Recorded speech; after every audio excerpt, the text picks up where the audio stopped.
Okay, good morning, everyone, and we'll go ahead and get started.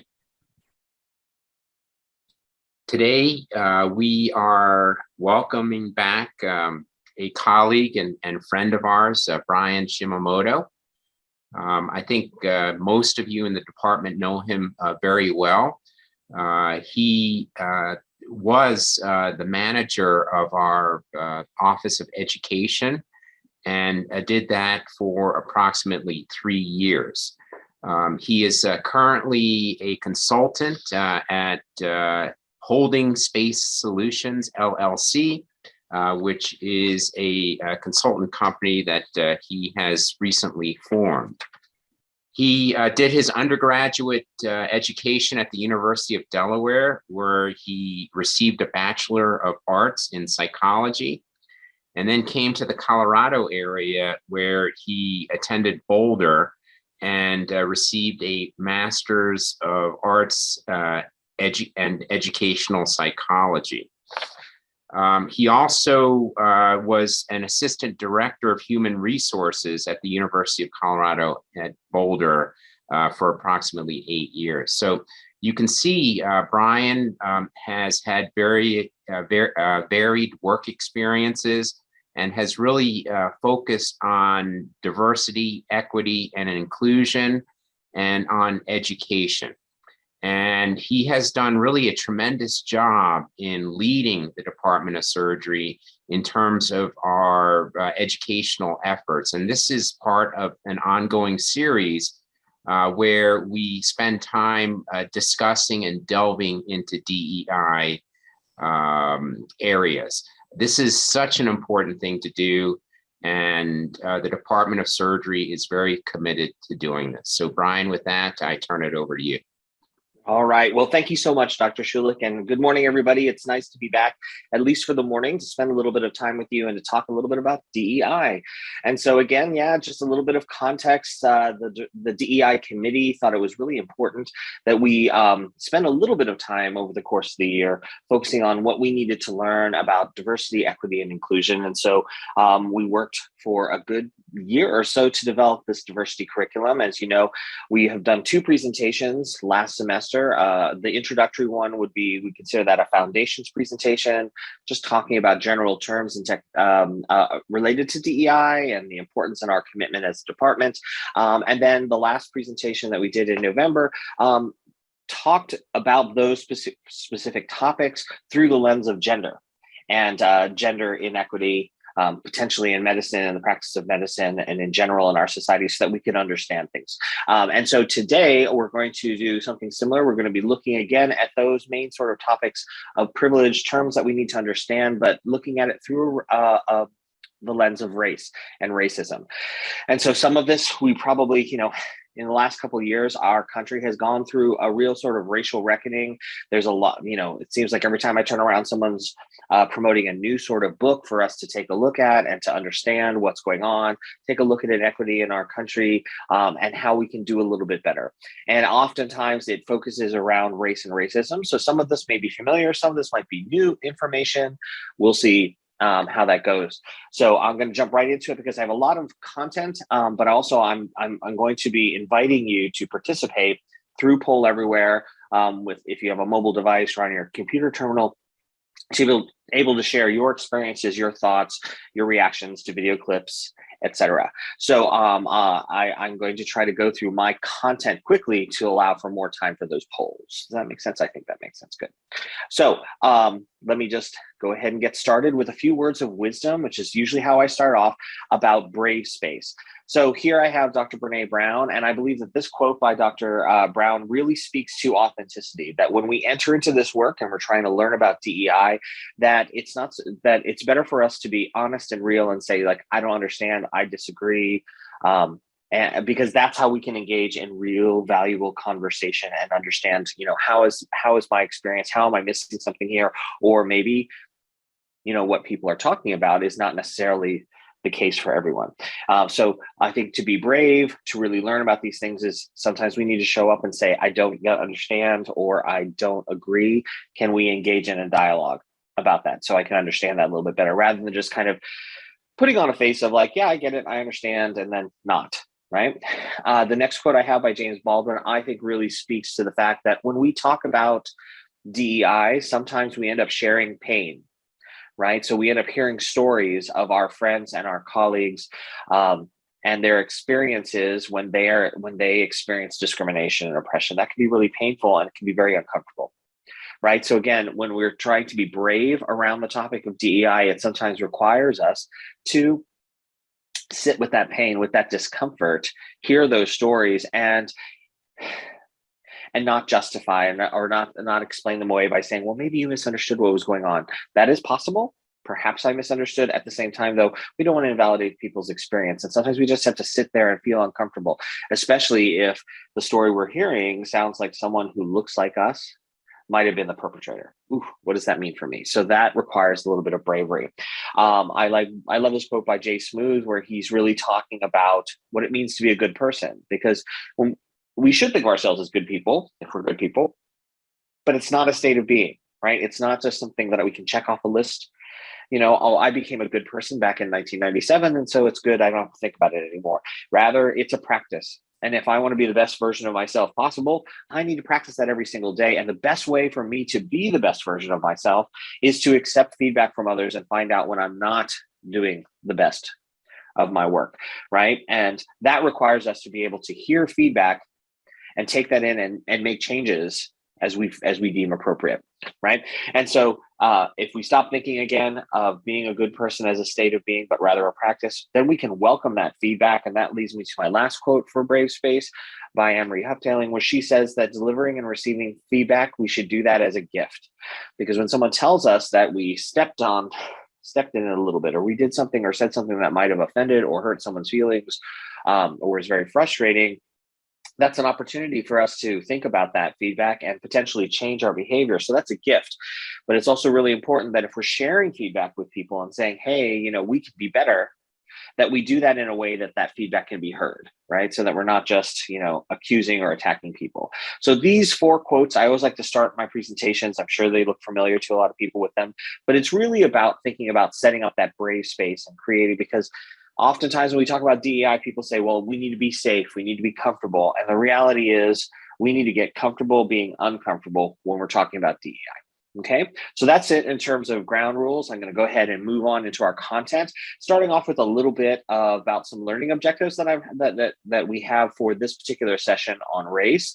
After this session, we're hoping that you would be able to understand what is meant by white privilege, white fragility, and white supremacy. So we're going to do some definitions there and talk a little bit about that, because these are hot topics when we're discussing race and racism. Objective number 2 would be to differentiate between non-racist and anti-racist actions. So this is a whole new movement, and it really puts the emphasis on, avoiding bystander behavior and actually taking active action.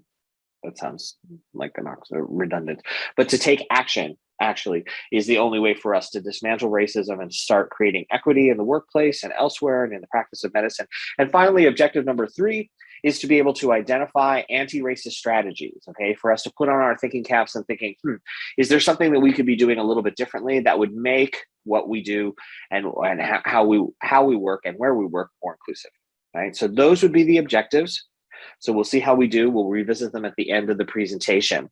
Again, I'm going to fly through the content because I think a lot of it will be familiar. Some will be a little bit new, but I really want to get some responses and provide you an opportunity to share not only with me, but with your colleagues that are here this morning, your thoughts about these topics. So I am going to be using Poll Everywhere, and all you need to do is use if you have a mobile device with you right now and you open up your text function, you just need to text to the following message. You're going to text the message Brian S. Look, I'm doing it myself right now, 934. And you're going to send that to, the number would be 37607, right? So when you do that and send the message Brian S 934 to 37607, you will get a confirmation text back that says that you have joined my my session, right? So my polling session. I just got that confirmation text on my phone, and that way you'll be able to participate in the polls. You'll be able to participate and share your thoughts and your opinions. Okay, so yeah, the message would be Brian S 934. The number or the phone number that you would dial it to, send it to 37607. All right, so let's go ahead and jump into our content for this morning. I like to start off often with these presentations with just some numbers related to, let's say in this particular case, race in medicine. So the first three numbers I'm going to share with you are 65%, 21%, and 6%. What am I talking about here? These are physicians and surgeons by race based on 2018 data. So in the United States, about 65% of the physicians who were practicing in 2018 identified racially as white, 21% as Asian, and only 6% as Black.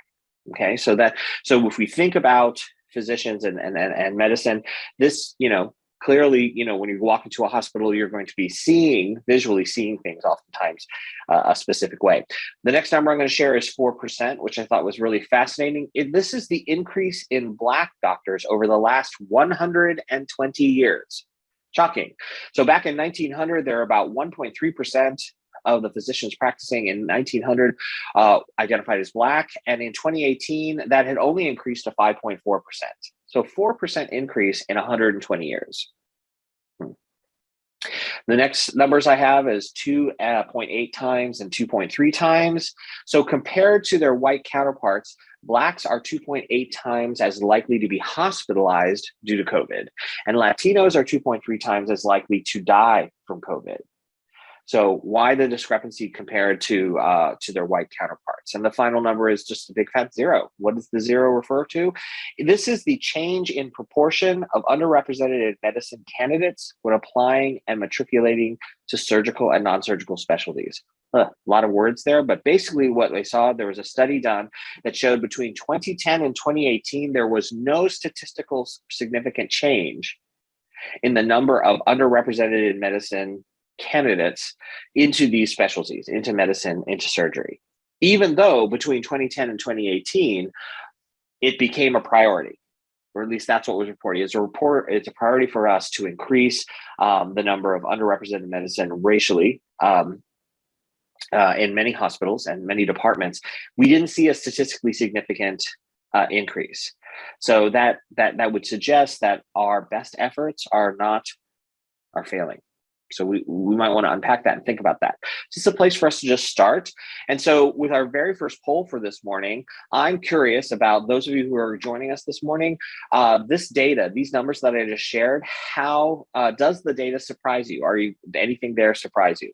If it surprises you, then at least one person or a few people have responded and they agree that not at all, this data doesn't surprise you. So here we're seeing the data change a little bit so we can see how people are responding to that.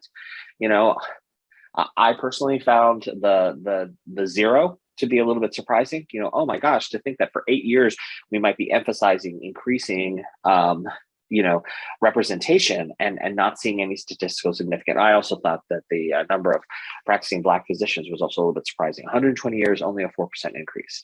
Now, these are just data points. I'm not necessarily providing explanations for that, but this is what we want to explore this morning, is to kind of think about what might be going on that may lead to this kind of data. Okay, so we're still seeing a little bit of shift in data here. Most people right now are agreeing that they're not very surprised by the numbers that we shared. Some are. A few people are. We've got about 50% right now are not surprised at all. Oh, no, see, we're shifting. So somewhat surprising. A small portion of our audience this morning was quite surprised by that data, right? And that's good, right? We need to try to figure out. Sometimes we don't know what we don't know. So hopefully we're sharing some information with you. Great. All right. So that's a great start for us. We still see the majority of people are not really surprised by this data, but more than 50% were surprised to some degree. So let's go on. We're going to move on then and to some more data and some of those key concepts and definitions.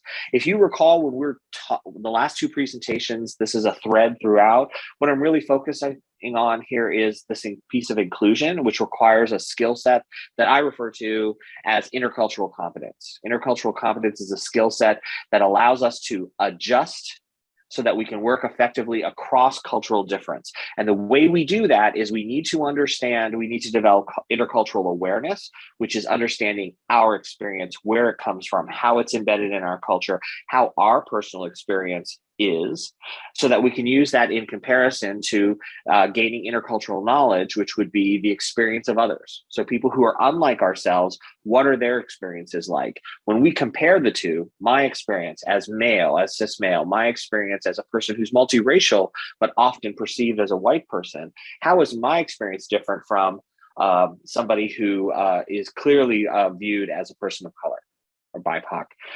How is my experience different from someone who identifies as trans or as female? And understanding those two different experiences gives me points of comparison to try to figure out how then to bridge that gap. And so we're going to start out with a few terms and definitions as I identified in our objectives. What do we mean when we talk about white privilege, white fragility, white supremacy? Okay, so we've talked about privilege frequently. White privilege then is going to be the system of advantages or rights that are available to whites solely based on the basis of skin color. So, you know, when we talk about white privilege, when people are talking in our, in the discussion out there about diversity, equity, inclusion, and people talk about, well, white privilege, often people are like, what are we talking about here? I don't understand what's going on. One of the functions of privilege as a system, this is a system of advantages, and it's a system it's important for us to think of that these systems of not only discrimination, but of privileging people are really pervasive. So sometimes they escape our notice. And one of the functions of privilege frequently is that those of us with privilege don't see it as privilege because we have assumed our whole lives that everybody gets it. Or the reason I get it, anybody else would have equal access to that. And we aren't necessarily, it's not highlighted for us that the only reason I may get this is because of the color of my skin or my gender or my sexual orientation, et cetera, right? So that's what makes it privilege. It's an unearned set of advantages, not to be confused with, I happen to make a certain salary because I happen to have,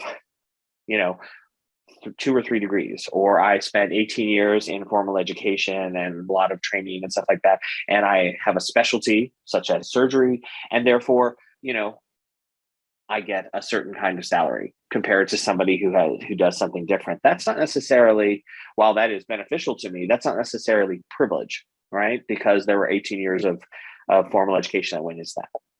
All right. And so it's important to differentiate. This is privilege or unearned benefits. Unearned meaning it's only given to us because of the color of our skin. And that's a little bit hard sometimes for folks to identify. And frequently when we talk about white privilege, we're like, I don't know what you're talking about. So I have talked before about Peggy McIntosh back in the 80s. She really was doing a lot of work with female colleagues about the oppression of women. And then she noticed that some of her BIPOC female colleagues were saying, well, you know what, Peggy, as a white woman, I think your experience is a little bit different from ours. So she had to kind of separate that she could be oppressed as a woman, but at the same time, she could have benefits that her BIPOC female colleagues didn't have access to. And so she wrote this article called Unpacking the White Invisible Knapsack, which is about privilege, because again, she referred to the metaphor that she uses, this invisible knapsack that she didn't realize she walked around and carried it with her. So she's since gone on to kind of categorize privilege in a number of ways. So when we're talking about privilege, it's not just about like how we live our life. It is how we experience our lives, but it's not about necessarily our salaries, for instance, or our access to wealth, but it can show up in other ways. So for instance, the privilege of familiarity would be the privilege of being seen and seeing people and situations that are really familiar to us. I can turn on the TV and see people that I identify with because they look like me, they seem like me, they come culturally similar to me. If that's your experience, mostly you open up books or you're reading books and you see someone who looks like you racially in your mind, or you see them in the media and reflected, that is not a common experience for BIPOC. So Black, Indigenous, people of color, they don't necessarily see themselves, or we see ourselves in certain ways, right? Like growing up, it's a little bit different now. It's shifting to some degree, but I know that growing up, it seemed as though all of the heroes were white and all of the criminals were BIPOC. right? And so only seeing yourself reflected in media in one particular way would be another example of how people might be discriminated against. So that's that familiarity sort of piece. The privilege of safety is that sense of just, not being given a hard time or fall around the store, or being being able to purchase a home or rent someplace where you feel comfortable and safe. That kind of safety sort of thing is not always shared by everyone. The privilege of kindness is just sort of expecting that people will be kind to you, or at minimum will be neutral, but not be hostile, right? That is not common and not shared by everybody, right? Some people often will walk in for a variety of reasons and expect that they're going to get a little bit of a hard time. The privilege of acknowledgement would be that privilege of having your race acknowledged, appreciated, and represented. When we do see your race, that's a good thing, right? And recognizing that as a benefit. The privilege of opportunity would be the privilege of not having opportunities unfairly taken from you, right? So this is would be something like, let's see, I'm looking on the image here, that you can be fairly sure that if you need medical help, that's not going to be withheld from you because of your race. Or the assumption will be, if you show up in a hospital with a gunshot wound, that someone's going to assume, well, you must be a drug dealer or something like that. If you see a white person shows up with a gunshot wound, sometimes, the assumption might be different, right? So there's that opportunity. And finally, the privilege of individuality, of being seen as an individual rather than representing your entire racial group. Okay, because oftentimes for BIPOC folks, if they do something good or they do something bad, perceived to be good or bad or successful or fail, that becomes a reflection on their entire racial group. And it's rare, when Timothy McVeigh bombed Oklahoma City, people weren't suddenly really scared of white people. Not in the same way that other major crimes being perpetrated by people of color, suddenly we were cautious around Black people or Asian people, et cetera. Right. So it's this is that privilege of individuality. So now the interesting thing about something like privilege is that oftentimes when we share this term, we talk about privilege, we often get a pretty strong reaction, right? And in particular, Robin DiAngelo wrote the book White Fragility. She coined this phrase where she's talking about the sort of defensiveness and then sometimes outrage that comes from white people when we start talking about racism in America. When we start talking about how white people's experiences are different from BIPOC experiences, it can, no, that's not true, or that you're making a generalization, you're stereotyping white people. She would say, and she says in her book that 20 to 30 years of experience talking about racism in the United States and doing trainings and educational things such as this, she's like, I can guarantee, it is a guarantee, no matter where she is and no matter what group she's working with, someone's going to react in that sort of way, which is what prompted her to write her book on white fragility. And it gained a little bit of traction and some popularity after George Floyd's murder. And people were starting to look at this and trying to understand, what are we talking about with white fragility? This kind of defensiveness that comes up oftentimes when we talk about white privilege. I mean, I've experienced this myself, talking to family and friends and saying like, well, I've been followed around the store, or I've had these kinds of experiences that are often associated only with BIPOC experiences, and white people saying, but that's not true for me. I mean, I've experienced that as well. So how can that be a privilege? How can I be privileged? And oftentimes I think this sort of defensiveness kind of is rooted out of how it's also not uncommon that when someone points out someone's white privilege, that it's, if we think about Anne-Marie Huff-Tailing, that it's not done in a way to say, well, have you ever considered that might be some privilege that you have access to that other people don't? That's a little bit gentler than saying, hey, that's your white privilege and you need to own that. And I've heard quite a few people say, I'm sick and tired of having someone say, you need to own your white privilege. What does that mean exactly? Right. And so it's not too surprising that sometimes people can go to that sort of defensive place. But a lot of times when we unpack that defensiveness, we find out that it's really rooted in this kind of sense of guilt or shame. And so, again, how do we engage in these dialogues? I think it's important for us to understand white privilege, for us to understand the next term, white supremacy, in order to unpack what's happening and understand what's truly happening.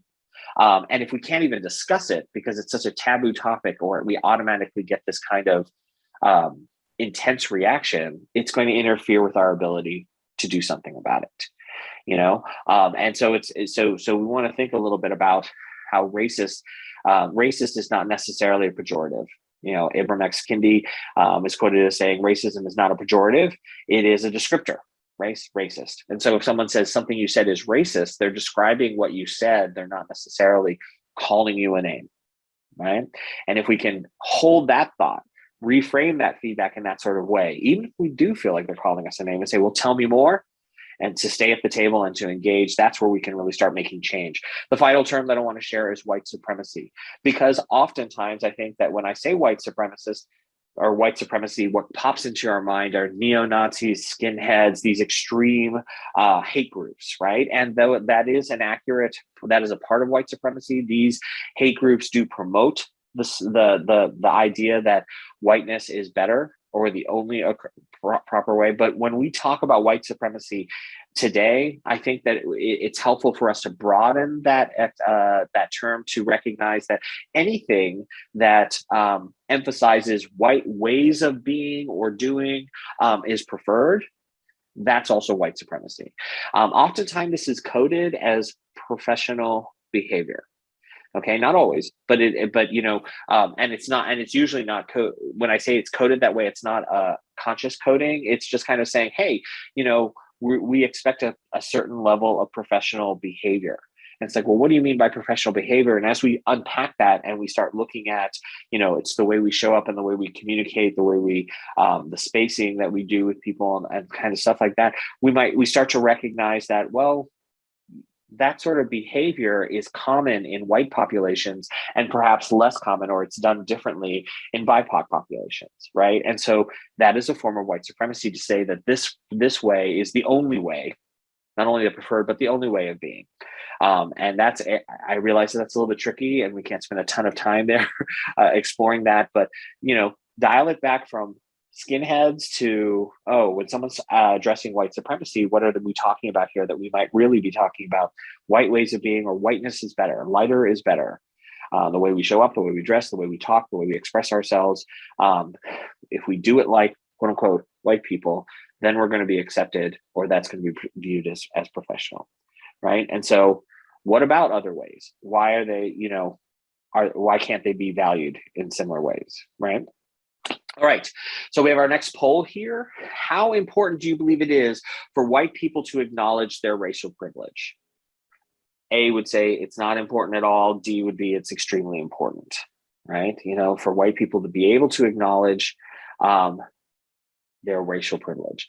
Because if we believe that it's important for white folks to acknowledge and say, to some degree, the world might be structured, or my world, my sphere, my piece of the world is structured in a way that works well for me, that's a little bit easier for me, and doesn't work for my neighbor in the same sort of way, right? If it's important for me to understand that, to see that, to recognize that, to acknowledge it, then we have to find ways to counteract that white fragility. We have to find ways to kind of say, how do I stay at the table and engage in this conversation?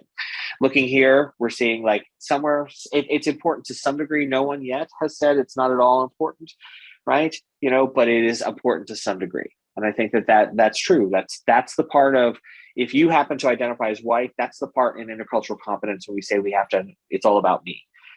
If I have had a very white experience growing up, I am white. I'm also a person of color, being half Asian, but my experience has been a very white one throughout my life. And I think it is important for me to recognize when I do pass for white, what doors does that open for me?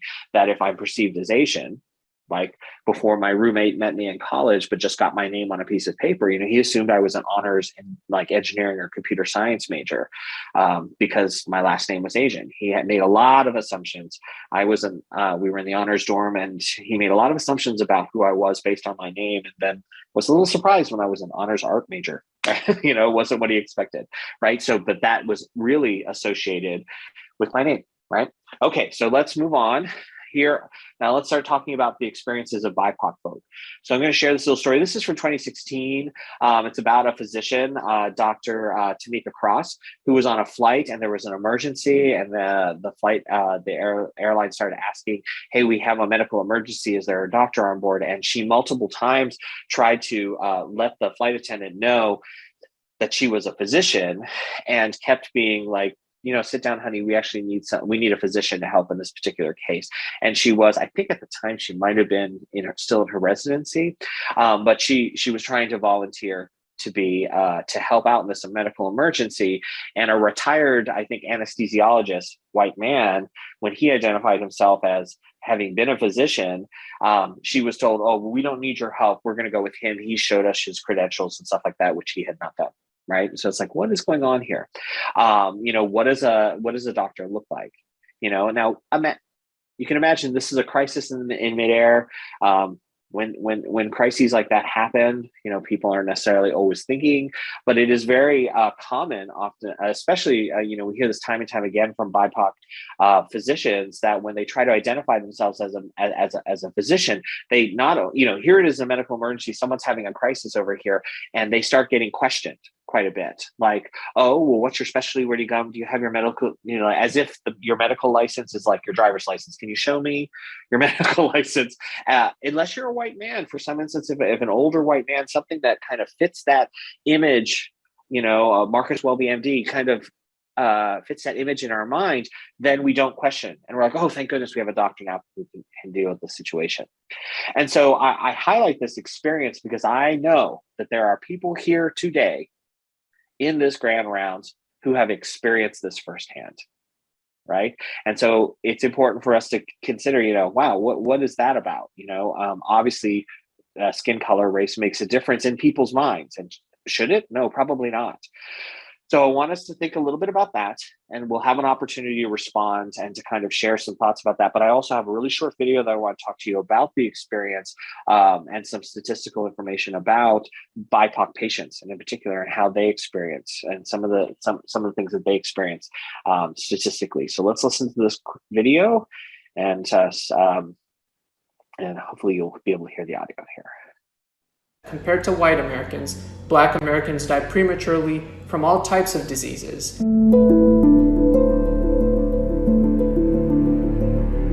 George Floyd, Trayvon Martin, Ahmaud Arbery. These have all become household names, but for all of the wrong reasons. Hearing about a Black man being shot by law enforcement in the United States has unfortunately become the norm. What cell phone cameras and surveillance footage fail to capture are the injustices spread out across all the various sectors of our society. As an emergency medicine physician, I practice in facts, and the fact is that compared to white Americans, Black Americans die prematurely from all types of diseases, including diabetes, hypertension, strokes, and of course COVID-19. A recent study by Cigna found higher rates of childhood obesity, cancer, diabetes, and heart disease amongst Blacks, linked to the lack of economic resources, limited access to care, delay in treatment, and lower health literacy rates. Even when all the variables like location, age, and economic status are accounted for, Black Americans die at a quicker and faster rate in our healthcare systems compared to white Americans. Black newborns die 250% more often than white Americans in our country. Black Americans between the ages of 18 and 49 are twice as likely to die from heart disease than whites. You have chest pain, you show up to the emergency department. Well, if you're Black, you're going to be waiting longer for that life-saving initial EKG. Black men are 50% more likely to get prostate cancer and 200% more likely to die from that prostate cancer. These trends hold true for diabetes, hypertension, strokes, and so many other diseases across the spectrum. Many physicians have preconceived notions leading them to believe minority patients won't comply with medical recommendations such as incorporating exercise, and the biases extend to other minority groups like Asians and Hispanic Americans.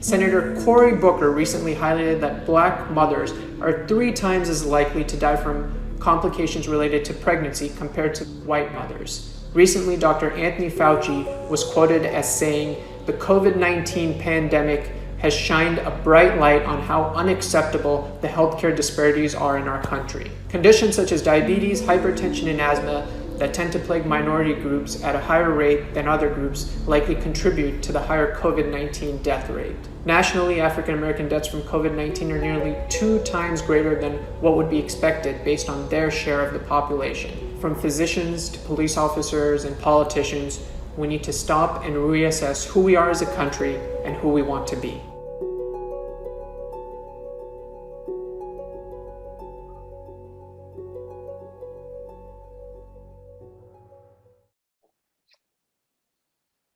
See if I can. Compared to There we go.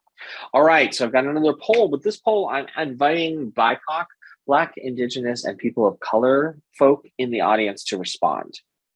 Okay, and this is an open-ended thing, which means you can text any message. You can type any number of words or a sentence or a few words or whatever like that, whatever you want to do here. But my question to BIPOC folk in the audience is, have you experienced or how have you experienced racism in medicine? Either as a physician yourself, have you experienced racism like Dr. Tanika Cross on her flight, or as a patient, have you experienced something that you felt was racially motivated? Just wanted to create this space in case, for our BIPOC participants to share personal stories anonymously in this particular case, but to kind of say, are these statistics that we're hearing about in the video, these stories about physicians of color being passed over for white retired physicians in emergencies in the planes, are these just kind of one-off odd sort of stories? Are these things that actually happen, right? And do our peers, do our faculty, do our staff experience these kinds of things themselves, right? And so again, I know this is a little bit, we don't know who's in the room, but I wonder, as I said, I feel like I know that there have been physicians who are in the audience today who have probably experienced that airplane experience and stuff like that. So I wanted to just create a little bit of space in case someone wanted to share. Okay, so we do have one quote here. After trying to get pregnant for years, finally pregnant nurse came up and yelled at them. Okay, great. Okay. Someone else responded, no, I really haven't experienced that as a person of color. I don't know how everybody else's screen looks, but some of these are like, physicians tend to talk slower if they think you will not understand English because of your skin color or your race, right? So there are some assumptions that's talking slowly, maybe talking loudly to somebody, even though there's not a hearing problem. These assumptions can be made. Maybe I've heard reports of I've read, I don't know if it's actually still true, but I've read that actually still in medical school sometimes, the myth that people of color, in particular Black people's skin, that they don't feel pain in the same way, they can't experience pain the same way, their skin is thicker, that is still talk. Mistaken is not a doctor, right? Sometimes I've heard stories of physicians going to check on their patients, attendings going to check on their patients, and patients confusing them for even custodial staff. Told they prefer an American doctor, right? So now we're seeing maybe an intersection not only between race, but also nationality, right? So these are the experiences of people that we know, right? People in the room, in our Zoom room here, people of color who have who are not necessarily treated the same as their white counterparts, right? Assumptions are made about their national status and their education level, et cetera. I traveled in an international organization for 5 years with people, and we had a physician, like a student, so someone who's traveling with the cast, who was a physician in Mexico. And he would get so frustrated because he was a practicing physician, but people never, a lot of people didn't really, see him as such. And that could be related to nothing other than his race or his nationality. And so that was so frustrating for him. I'm going to move on here so that we can continue and stay on track. So again, we talked about intercultural competence being about me understanding my cultural experience, so I can compare that through intercultural knowledge, the experience of others. And now we want to focus a little bit on how do we bridge the gap? How do we bridge that racial divide and develop some intercultural skills? And so what we want to share with you today here is this concept of anti-racism. Anti-racism is a form of action. That's key, right? It's not just being the title of this particular grand rounds is non versus anti. So anti-racism is this form of action where we're taking specific action against racial hatred or bias, against systemic racism and the oppression of people based on skin color.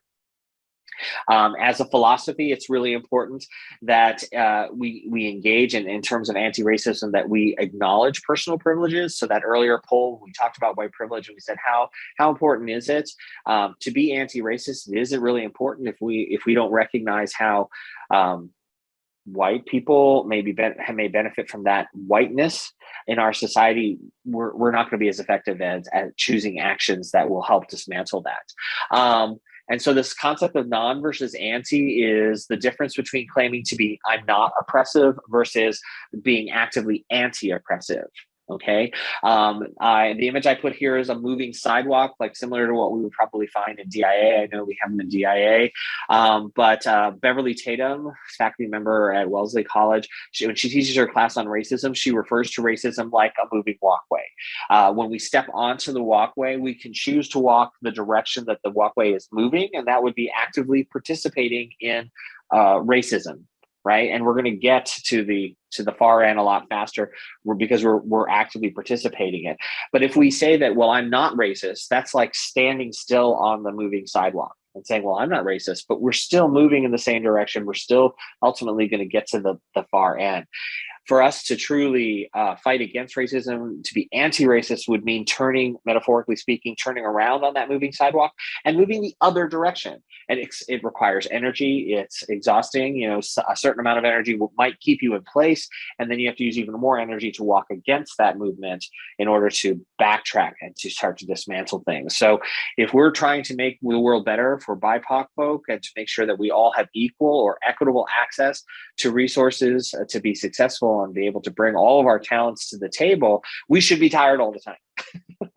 Not because of COVID, but we should be tired because it's an active step, right? It's also key for us to consider that in the concept of anti-racism, that there are no neutral policies or procedures. The way we do things either actively support racism or actively support anti-racism. There's no neutral ground where, well, we're at least doing this and that doesn't, race is not involved. The concept of anti-racism says, well, unless we're actively trying to ensure that this is going to be accessible, is going to be fair to people regardless of race, and that's very, very intentional, and then we're likely supporting racism in some sort of way. So we need to kind of shine a light on that, figure that out. So here's a great video on anti versus non, and this is in about 3 minutes. So we'll take a look at this. I actually have a poll here for us to respond to this video, but I want to be cognizant of time, and there's another poll that I want to make sure that we spend more time on right now, but I want you to think about this. You don't need to respond via the poll, but just think about what you just heard in that video. This, he makes some really interesting sort of comments about, like, if we change racist to rapist, that sometimes shifts things and reframes things for people. I think really the emphasis, what we look at is this passive versus active. Right? That when it comes to racism and probably any kind of systemic oppression, right, that's embedded in our institutions, in our culture, that there is a passive approach and there is an active approach, right? So the non-racist approach would be more of a passive one, where you can say, well, I'm not participating, I'm not doing that, I wouldn't say and do those kinds of things, and yet racism still exists. If we're not, who then is fighting the fight that needs to be fought? Sometimes I hear people talk about, it's like people who are trying to dismantle racism are furiously, they're in a boat and they're paddling as fast as they can against this stream to try to change things, right? And the non-racists are on the shore going, paddle faster, paddle faster. Well, they might be cheering them on. You could do it, but they're not in the boat paddling with the people in the boat, right? And so, a more active approach to addressing racism would be this concept of anti-racism. We're in the boat with the people who are actively fighting. And so, again, when we talk about ally not bystander, but ally behavior, where we're actively engaged in trying to make the world a better place, it's exhausting. It can be very tiring. And so if you're not tired, then we're likely not participating in a very active sort of way. I have this quote here by Ijoma Oluo. She was one of the, in 2021, one of Time 100's Next folks. And she wrote this really great book called So You Want to Talk About Race. And I love this quote because she says, the beauty of this idea of anti-racism is that you don't have to pretend to be free of racism to be anti-racist. In fact, it's better for us to acknowledge that, everyone's a little bit racist to some degree, right? Anti-racism is the commitment to fight racism wherever we find it, including in ourselves.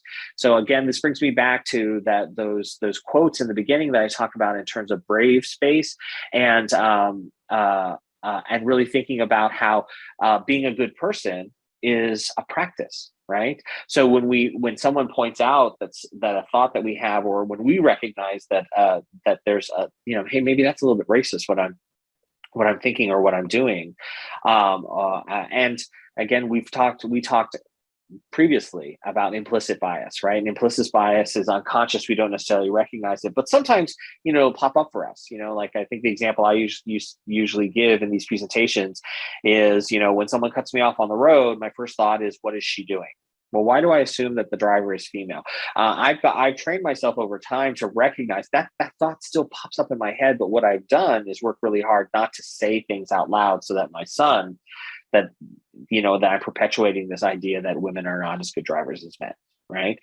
In the same sort of way, we can catch ourselves when we start to recognize, seeing somebody and being like, oh, why are they doing that? Or that person seemed a little untrustworthy, and then recognizing, why do I think that? Right? Is it related to their skin color, their hair texture, their eyes, and how I perceive them to be, right? So we want to confront that in ourselves. And then when we have those real gifts of someone saying, hey, that comes across a little bit to me as racist, there's an opportunity for us to change, right? It's the only way forward, as she says. All right. So let's unpack briefly racism versus anti-racism, right? So if we talk about racism here, what are we talking about?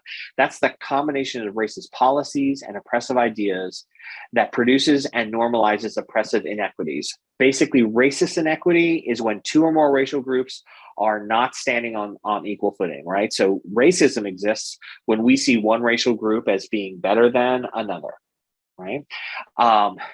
It starts with racist ideas, right? Any sort of ideas that suggest that one group is inferior or superior to another. It then leads us to racist policies, which would be any sort of measure that sustains that inequity, right? So, we have this racist idea that one group is better than another based on race. And so then we start to create these policies and procedure that keeps that status quo in place and reinforces it and kind of says, see, that must be true because the more successful racial group is this. And then racist discrimination is an immediate visible manifestation of a racist policy, such as white supremacy. I have talked about this in the past using the metaphor of a cake, right? That when we look at systemic racism, it starts with our cultural beliefs, our societal sort of beliefs, these racist sort of ideas, the ideas that white people are more trustworthy than BIPOCs, or even standards of beauty, right? You open up a beauty magazine and the majority of models are white, then we're suddenly saying whiter is better in terms of, standards of beauty, right? Those kind of racist ideas are embedded in our culture. Right. Once those ideas are embedded in our culture, it allows us to create those racist policies on an institutional level, whether we're talking about a department within the School of Medicine or the entire school or state legislature, down to, again, going back to our department, the way we recruit candidates for faculty positions or staff positions, right? Not that, again, the concept of anti-racism is to kind of assume that the way we go about recruiting candidates is in some way racist unless it is actively, intentionally anti-racist, right? What does that mean? Let's think on that. And then finally, that racist discrimination sits on the top of the cake, and that's individual racism. Right. And so when people say, well, I'm not racist, that's like taking the top layer of the cake off. We still have two layers of cake.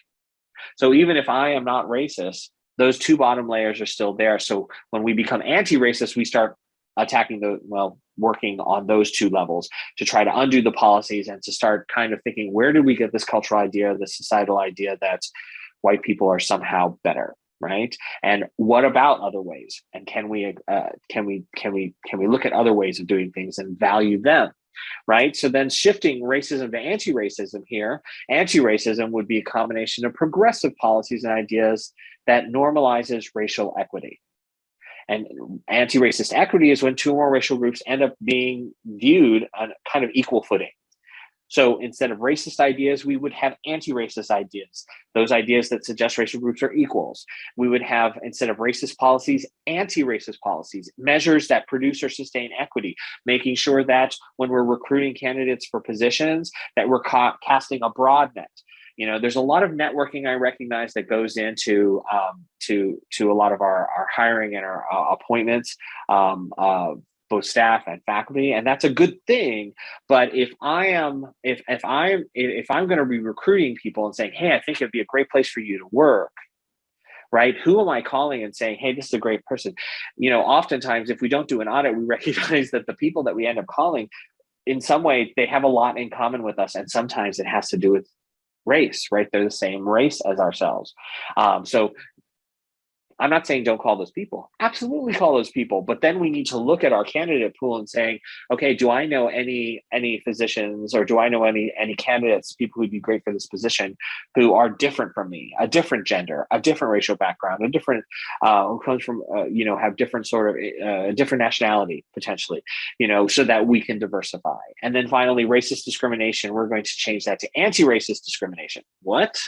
Okay, right. This is a little tricky for people. So this is, I think, really related to the concept that, why we differentiate between equality and equity. If you recall, I referred to that as equal is giving everybody two shoes, and equity is giving everybody shoes that fit.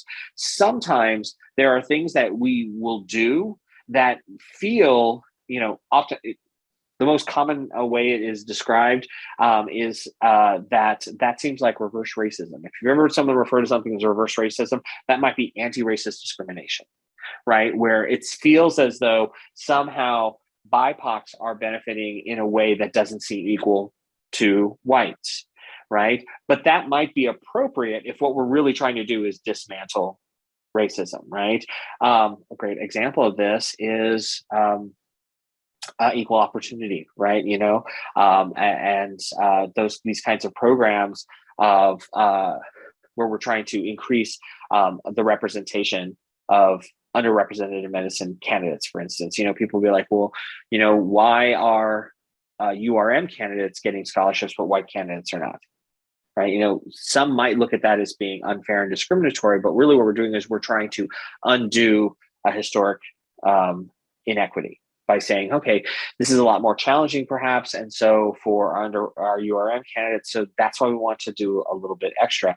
And it's to balance the playing field, right? If things are already off kilter, we need to put in some energy. And sometimes treating people as all exactly the same never balances that field. We sometimes have to, if we've been benefiting one group for a really long time, we might need to start to benefit the other group. So it's a little bit tricky part, and sometimes it's hard for people to wrap your mind around. But it's ultimately bringing that playing field equal. It's not about it's not a pie, right? Where we're taking away benefits from white folks and giving them to BIPOC. This is about sharing the wealth, so to speak. So where do we go from here? We're actually not going to have time to do that last poll, but where do we go from here? It's important for us to shine a light on racial inequity. Right? If we think about anti-racism, and if we assume that there are no neutral policies, we should look at the way we operate and say, okay, is the status quo, is the way that is business as usual, is that actively focusing on creating equity across race, or is it just the way we've always done things? Right? And if we're looking at our residency photo things and all of our residents seem to look the same, maybe we need to do something a little bit different so that we have a little more visible diversity, or we have more gender diversity. Race is not everything, but we're just talking about race today. So if we look at something like that and say, there's got to be more, We still want the best and the brightest. We're not going to sacrifice any of those kind of things, but we want to make sure that we're inviting more people to the table and we're including them. So we need to shine that light on racial inequity and kind of frame shift to kind of think, are we being actively anti-racist, or are we just kind of maybe being a little more passive and it's business as usual? And so we're not seeing the diversity that we hope to see. All right, so we're going to skip this last quote. I don't want to just jump here to these objectives. Hopefully you understand white privilege, supremacy, and fragility. And I think that I've talked about the difference between non-racist and anti-racist. I think the last one, identifying anti-racist strategies, we didn't really get a chance to explore that this morning in the presentation. But here we do have on the DEI Hub resources, our race resources page, which was our original resource page a couple of years ago, but we've expanded it and included even more videos, books, articles, different things that we can watch to understand race and racism. And that's here. And I will actually make myself available for the next hour if anybody wants to continue the conversation or has questions and has a few minutes right after this grand round presentation. All you have to do is go to your Zoom and click on join a meeting, and you just type in B Shims. That's me, B Shims, and click join, and I will be there in my personal room and we can continue the conversation. So with that, that's the end of my presentation. I'm sorry that we're right at time as well. Practically got 2 minutes, Dr. Schulich, but thank you very much, everyone. And I will be available to continue the conversation right after this if anybody else has questions.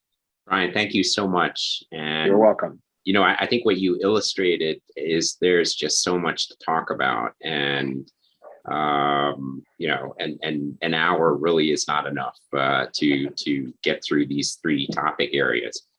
But I think the important point is to bring this out to the front, to talk about it, to see what I and we understand and don't understand.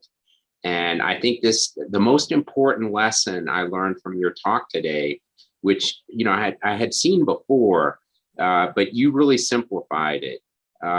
You know, the difference between anti and non, right? Mm-hmm. And by just being non and by being silent, you could be complicit and contributing to the unfairness and the bad things going on. And really, you have to make some conscious decisions and decide where to be anti. And that's the key. You can't just watch it. You have to participate. Yes, absolutely. Okay. Well, with that, thank you so much again. And thank you for continuing this discussion with those who join. And for everyone else, have a great week. Thank you. Yes. Thank you, everyone. Take care.